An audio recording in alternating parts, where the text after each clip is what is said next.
Music is always changing. It reacts to the forces around it. It is a beautiful response to the human condition. Wherever in time you drop the lens, a web of interconnected forces comes together to reflect the culture, people, environment. The same is true for all forms of human expression: art, theater, dance, literature. Dropping the lens on the Baroque and Classical eras shows the many ways that this period is the awakening of European culture, the age of science, the Enlightenment, the rise of the middle class. In 1600, musical life in Europe was centered at the courts and in the church.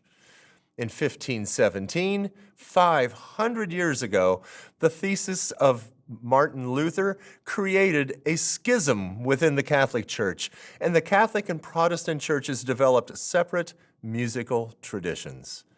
However, great composers labored in the service of both doctrines, producing music that sonically matched the architecture of its surroundings.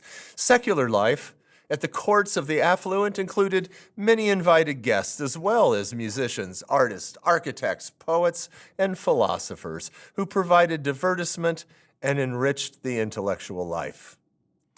By the end of the 18th century, European society and societies influenced by developments in Europe were undergoing a transformation. The Enlightenment brought with it new ideas that would spark revolution in Europe and the Americas, leading to a middle class that enjoyed ever-expanding privileges.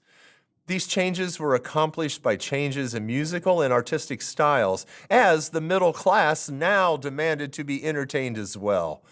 This period saw an unprecedented rise of instrumental music, better and diverse instruments, new genres of instrumental music, larger ensembles, higher standards of performance. While vocal music, which had always dominated musical composition, continued its development through the dramatic forms of opera and oratorio.